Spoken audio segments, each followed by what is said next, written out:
میں بالکل موضوع سے مربوط ہو گیا ہوں، میں مصائب سے۔ اب ہوا یہ، مولا کے ذکر کے صدقے میں ہم ممبر پر ہوتے ہیں، آپ نیچے ہوتے ہیں، جبکہ میرا پورا یقین ہے کہ آپ میں سے تکلفاً حقیقتاً کہہ رہا ہوں کہ ہر ایک مجھ سے بہتر اور افضل ہے، لیکن مولا نے ڈیوٹی میری یہ لگائی ہوئی ہے تو میں یہاں پر ہوں۔ جب خطیب تقریر کر رہا ہو تو آپ نے نوٹ کیا ہوگا، کبھی میں وہاں دیکھ رہا ہوں، کبھی میں یہاں دیکھ رہا ہوں، کبھی وہاں دیکھ رہا ہوں، اس لیے کہ میری گردن اس میں کوئی توق نہیں ہے۔ دیکھو جیسے فضائل سنے نا ویسے ہی مصائب سننا۔ میری گردن بندھی بھی نہیں ہے نا تو میں دیکھ سکتا ہوں۔ ذرا سوچو، جس کی گردن میں توق نہیں ہے، فقط توق خاردار ہے، یعنی توق خاردار کا مطلب بچوں بتاؤں میں، خاردار یعنی جس میں کانٹے لگے ہوں، یعنی جب اگر گردن ذرا سی بھی ہلے لہٰذا مسلم کوفی کی روایت ہے کہ میں نے سجاد کو دیکھا کوفہ میں۔ کوفہ کتنے دنوں میں پہنچے؟ 2 دن میں۔ 12 محرم کو کوفہ پہنچ گئے تھے، شہادت کے بعد 2 دن میں۔ 2 دن توق کا اثر یہ تھا، کہتے ہیں میں نے دیکھا سجاد کی گردن سے خون رس رہا تھا۔ اللہ جانے یہ جملے کون کیسے سن سکتا ہے۔ 2 دن توق نے جب گردن سے خون رس رہا تھا، جو پورا سال اس توق میں پورا سال رہا ہو۔ ایک روایت اس طرح سے کہ اسی سال 40 پر رہائی ہوئی، ایک روایت ہے کہ اگلے سال، لیکن کم سے کم تو 40 دن تو ہے نا۔ تو یہ توق، اس لیے میں نے تعبیر پڑھی ایک جگہ کہ گویا گردن کی سفیدی نظر آنے لگی تھی۔ اللہ اکبر۔ جب واپس مدینے پہنچے تھے تو عبداللہ ابن جعفر طیار آئے، بی بی زینب نہیں، وہ تو بات کا واقعہ ہے، لیکن اس سے پہلے محمد حنفیہ آئے، اور محمد حنفیہ نے آ کر پوچھا کہ میں نے سنا ہے، اے بزرگ میں نے سنا ہے کہ میرا بھتیجا واپس آیا ہے، لیکن کہیں نظر نہیں آتا، کہ اللہ جانے کے۔ کہا چچا آپ نے بھی ہمیں نہ پہچانا، میں آپ کا بھتیجا سید سجاد۔ دیکھیں سجاد پر آپ کو ماتم تو کرنا ہی ہے نا، عاشور کے بعد تو 2 مہینے ماتم کرنا ہے، لیکن عشرے میں ایک مجلس میں تو ماتم کر لو سجاد پر، حق بنتا ہے نا۔ میرے بیمار ہے باپ اور جتنے بیمار ہیں سب کی شفا یابی کے لیے دل میں دعا کرتے رہنا، جو حاجات انشاءاللہ پوری ہوتی رہیں۔ کہا چچا آپ نے بھی نہ پہچانا؟ اچھا محمد حنفیہ، زبان حال پڑھ رہا ہوں، محمد حنفیہ بیٹا کس غم نے تجھے بوڑھا کر دیا؟ ایک لفظ 3 مرتبہ دہرایا۔ چلو کہ کس غم نے سجاد تجھے بوڑھا کر دیا؟ کہ چچا الشام الشام الشام۔ آگے بڑھ کر گلے لگانا چاہا کہ چچا آہستہ چچا۔ یہ ہے سجاد کا غم۔ اب ذرا سوچو کہ میرے مولا نے وہ خطبہ کیسے دیا ہوگا جب توق گلے میں ہوگا۔ اچھا میں جب آپ سے تقریر کرتا ہوں تو میرے ہاتھ موقع کی مناسبت سے اشارے ہوتے ہیں نا، سجاد کے ہاتھوں میں ہتھکڑیاں ہیں، پیروں میں بیڑیاں ہیں، لیکن میں ایک جملہ تو کہوں گا آپ سب کی نیابت میں، اے مولا سجاد آپ کا کلام روکا گیا اذان سے، آپ کے بابا حسین کا کلام کربلا میں روکا گیا جب حسین کے ہاتھ میں ایک 6 ماہ کا بچہ تھا۔ اقتا کلام الحسین، کل انشاءاللہ شہزادہ علی اصغر کا ذکر ہے۔ حسین کا کلام قطع کر دے، حسین کا کلام اذان سے نہیں روکا گیا، ایک تیر چلا تھا کہ جو 3 بھال کا تھا۔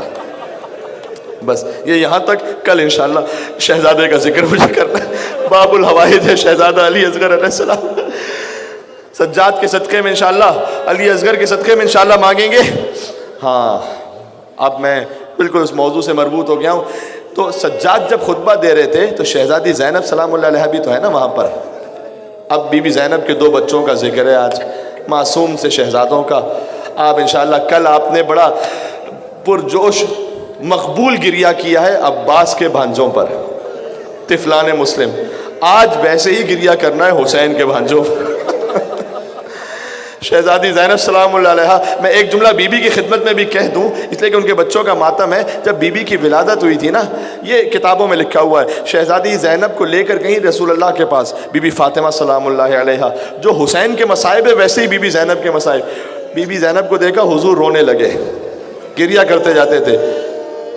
کہ بابا آپ کے یہاں پہلی نواسی کی ولادت ہے، آپ کیوں رو رہے ہیں؟ کہ جبریل نے مجھے خبر دی ہے اس پر بہت مصائب آنے والے ہیں. بس اتنا ہی کہا. شاید ماں سے چھپا لیا ہو. کہنے میں حیا آتی ہے نا کہ ماں سے کہا جائے کہ آپ کی بچی کے بازوؤں میں رسیاں بندھیں گی. گویا حضور سیدہ سے کیسے کہتے کہ اے سیدہ تیری بیٹی کی رضا چھین لی جائے گی. اور اتنا کہا کہ مصائب بہت آئیں گے. تو پھر بی بی نے ایک سوال کیا. حسین کے وقت کیا سوال کیا تھا؟ بابا میرے حسین پر رونے والا کون ہوگا؟ بی بی زینب کے وقت سوال یہ کیا، بابا جو میری بیٹی زینب پر روئے گا اسے کیا اجر ملے گا؟ کہ اے بیٹی فاطمہ، زینب پر رونے والے کو وہی اجر ملے گا کہ جو حسین پر رونے والے کا اجر. یہ روایت میں. اللہ اکبر. یہ بھی واقعات لکھے ہوئے ہیں کہ بی بی زینب جب گہوارے میں تھی، جب تک حسین ساتھ میں ہوتے تھے مسکراتی رہتی تھی. حسین دور ہو جاتے تھے بی بی گریا کرتی تھی. جب رسول اللہ سے پوچھا گیا کہ یہ جب بھی حسین سے جدا ہوگی تو گریا کرے گی. جس کے بچپن کا عالم یہ ہے. اس نے سفر مدینہ حسین، اللہ جانے بی بی نے تنہا کربلا کے بعد حسین کے بغیر کیسے سفر کیا، میں تو نہیں سمجھ سکتا. ایک اور روایت بھی ہے، جب بھی نماز کے وقت ہوتا تھا بی بی اپنے گھر سے، اب یہ جب بزرگ ہو گئی تھی، اپنے گھر سے آتی تھی حسین کے گھر میں. پہلے حسین کے چہرے کو دیکھتی رہتی تھی، اس کے بعد جاتی تھی اپنے گھر میں نماز پڑھتی تھی. مجھے نہیں پتا بی بی یہ عمل کیوں انجام دیتی تھی، لیکن عالمہ غیر معلمہ ہے نا، جانتی تھی میرا بھائی حسین نماز کے عالم میں شہید ہوگا. تلے زینبیہ سے حسین کو ذبح ہوتے ہوئے فقط زینب نے دیکھا تھا. شاید یہ خیال ہر نماز میں آتا ہو، نماز سے پہلے آ کر حسین کے چہرے کا دیدار کروں، حسین کے چہرے کو دیکھوں. اللہ اکبر، اللہ اکبر. خدا کوئی غم نہ دکھائے سوائے غمیں. بس میں آ گیا. اون و محمد ساتھ نہیں تھے مدینہ سے جب چلے تھے. مکہ میں مقام تنعیم اس کے قریب ہے، وہاں پر قافلہ رک گیا. عبداللہ ابن جعفر طیار آئے. آ کر امام حسین سے کہا کہ میں اپنی زوجہ سے کچھ کلام کرنا چاہتا ہوں، آپ کی اجازت ہے؟ کہ وہ آپ کی زوجہ ہیں، آپ کلام کر سکتے ہیں. خیمے میں تشریف لے گئے. کہ اے شہزادی، میں آپ سے ایک عرض کرنے آیا ہوں. بی بی نے اس سے پہلے کہ کچھ عبداللہ کہتے کہ دیکھیے عبداللہ آپ میرے شوہر ہیں، مجھ پر آپ کی اطاعت تو فرض ہے، لیکن آپ مجھے اگر واپس لینے کے لیے آئے ہیں، دیکھو میں مصائب کے جملے تو نہیں بدل سکتا، ہر سال وہی جملے مجھے پڑھنا ہے، مصائب میں تو تصرف نہیں ہو، لیکن یہ مصائب حسین کا معجزہ ہے نا. پڑھنے والے کو پتا ہے، سننے والے کو پتا ہے کہ میں کیا پڑھنے والا ہوں، لیکن آنکھوں سے آنسوؤں کی فرات بہ رہی ہوتی ہے. اگر اے عبداللہ مجھے واپس لینے کے لیے آئے تو زینب کا جنازہ ہی واپس جا سکتا، زینب زندہ تو نہیں جا سکے گی. عبداللہ کیا معرفت ہے. اللہ اکبر. کہ اے بی بی، میں آپ کو کوئی حکم دینے نہیں آیا، آپ میری زوجہ ہیں، لیکن میں جانتا ہوں آپ فاطمہ کی بیٹی ہیں. میری یہ جرت نہیں ہے میں آپ کو کوئی حکم دے سکوں، میں تو آپ کے جد کی ایک حدیث پر عمل کرنے آیا ہوں. آپ کے جد نے فرمایا ہے جب سفر پر جاؤ تو صدقہ دے دیا. اولاد والو یا حسین کہہ کے رولا. اے بی بی، حسین پر بڑا مشکل سفر ہے، اگر کبھی سخت وقت آ جائے تو ایک کو میری طرف سے صدقہ کر دینا، ایک کو آپ اپنی طرف سے صدقہ کر دیجئے گا. اون و محمد سامان صدقہ بن کر پہنچے. اب جو جملے عرض کر رہا ہوں، ایک ایرانی مداح ہے میر داماد، ایک اور مداح ہے حاج حسن خلجی، ان کی تعبیرات استعمال کر رہا ہوں، وہاں سے لے کے پڑھ رہا ہوں. جب شب عاشور بی بی نے اپنے خیمے میں بٹھا کر اپنے بچوں کو گویا کنگھی کر رہی ہیں، لباس شہادت جیسے ماں کے دل کے ارمان. 7 اور 8 برس کے معصوم سے بچے ہیں. میر انیس نے وہ بات کہی ہے، سارے لمبی تقریر ایک طرف، 2 مصرے سناتا ہوں خالی. بی بی کیا نصیحت کر رہی ہیں، کیسے لڑو، تم کیوں کہو کہ لال خدا کے ولی کے ہو، تم کیوں کہو کہ لال خدا کے ولی کے ہو، ارے فوجیں پکارے خود کہ نواسے علی کے ہو. کل ایسے لڑنا. بی بی زینب اللہ اکبر وصیتیں کر رہی ہیں. عاشور کا دن آیا، میں وہاں سے دیکھ کر یہ بات پڑھ رہا ہوں جو میں نے حوالہ دیا. بی بی زینب حسین کے خیمے کے باہر کھڑی ہو گئی، بچوں کو خالی اندر بھیجا کہ ماموں سے اجازت لے کر آ جاؤ. کچھ دیر بعد بچے باہر نکلے، چہرے مرجھائے ہوئے تھے. دیکھیں آپ میں سے بہت سو کے بھانجے ہیں, ماموں اور بھانجے کا ایک الگ ہی محبت کا رشتہ ہوتا ہے نا. ہو سکتا ہے بچہ باپ سے بھی وہ بات نہ کہہ سکے, وہ فرمائش, وہ خواہش جو ماموں سے کہہ دیتا ہے. لیکن یہ عجیب بھانجے ہیں جو اپنے ماموں حسین سے موت کی اجازت مانگ رہے ہیں. بچے باہر نکلے چہرے مرجھائے ہوئے تھے, کہا اماں مولا نے اجازت, ماموں نے اجازت نہیں دی. اب بی بی بچوں کو لے کر خیمے میں داخل ہوئی. کہا بھیا آج تک میں نے آپ سے کوئی چیز طلب نہیں کی ہے, اب ایک چیز طلب کر رہی ہوں, میرے بچوں کو مرنے کی اجازت دے. بس بی بی کا اصرار آ گیا, حسین نے اجازت دی. دونوں معصوم سے بچے چلے, 7 اور 8 برس کے ہیں. ماں نے تو پہلے ہی سمجھا دیا تھا نا, فرات کے قریب نہ جانا, حسین کا اصغر پیاسا ہے, حسین کی سکینہ پیاسی ہے. اب جب عظیم الشان جہاد کر رہے ہیں, حیدر کرار کے نواسے ہیں, جعفر طیار کے پوتے ہیں, زینب کے لال رن کی فضاؤں پہ چھا گئے, ایک پل میں لشکروں کے قدم ڈگمگا گئے. تو گھبرا کے شمر نے عمر سعد سے کہا ارے کیا حیدر کے ساتھ جعفر طیار آ گئے؟ اولاد والوں کی ریا کرنا. یہ بچے ہیں لیکن 3 دن کے بھوکے ہیں, 3 دن کے پیاسے ہیں. ایک وقت آیا بس زخموں کی تاب نہ رہ سکی, زمین پہ تشریف لائے. ماموں ہمارا آخری سلام. یقین جانیے میرے سینے میں بالکل دم نہیں رہا, لیکن مجھے 2 جملے پڑھ کے بات ختم کرنی ہے تاکہ آپ آخر تک گریا کرتے رہیں. ایک طرف سے عباس بڑھے, ایک طرف سے حسین بڑھے. کل طفلان مسلم میں پڑھا تھا نا, ان کا لاشا اٹھانے والا کوئی نہیں تھا, لیکن یہاں پر عباس آئے, حسین آئے. اچھا جب یہ لاشا لے کر آئے, بنی ہاشم میں جب بھی کوئی لاشا آتا تھا سب سے پہلے کون سی بی بی آتی تھی؟ آج جو پہنچ گئے انہیں میں سلام پیش کرتا ہوں. سب سے پہلے علی کی بڑی بیٹی زینب کبریٰ آتی تھی. 2 بچوں کے لاشیں آئے, ماں کہیں نظر نہیں آتی.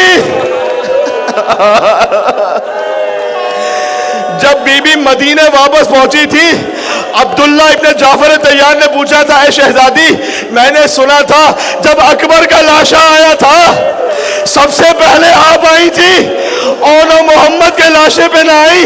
بی بی یہ فرق کیوں ہے؟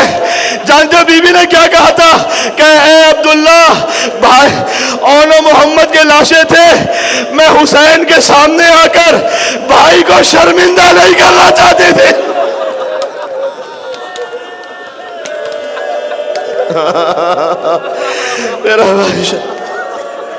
اور پھر آ گئے بیر داماد غالباً بیان کرتے ہیں, کہتے گویا بی بی کہہ رہی میں شرمندہ نہیں کرنا چاہتی بھائی کو, لیکن زینب کو بھی یہ صلہ مانگنا پڑا.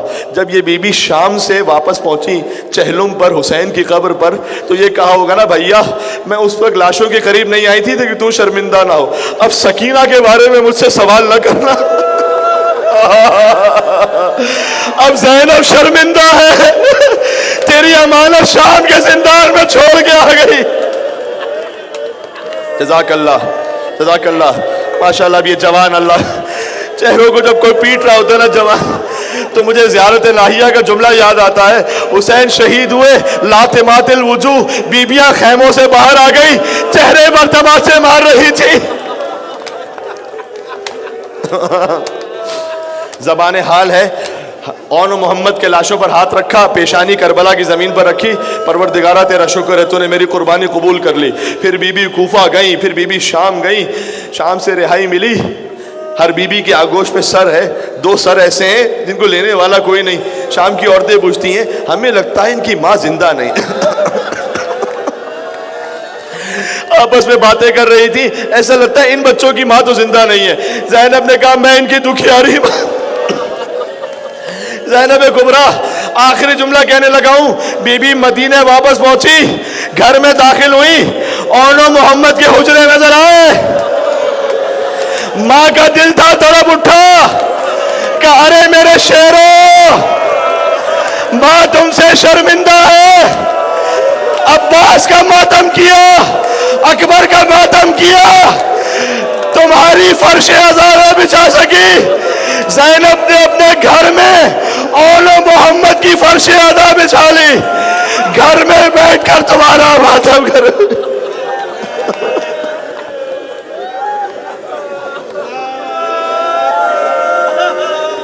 السلام علیکہ یا ابا عبداللہ.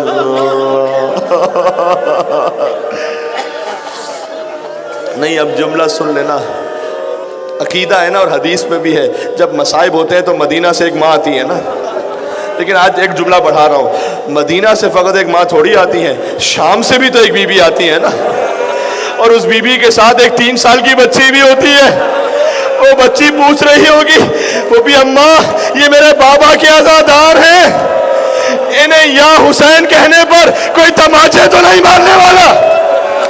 ہاں رونا ہو رونا. انہیں یا عباس کہنے پر کوئی تازیانے تو نہیں لگانے والا. وہ بھی اماں ان کے گلوں کو کوئی رسیوں سے تو نہیں باندھنے والا. اب اس قوت کے ساتھ السلام علیکہ یا ابا عبداللہ وعلى الأرواح التي حلت بفنائك السلام على الحسين وعلى علي بن الحسين وعلى أولاد الحسين وعلى أصحاب الحسين.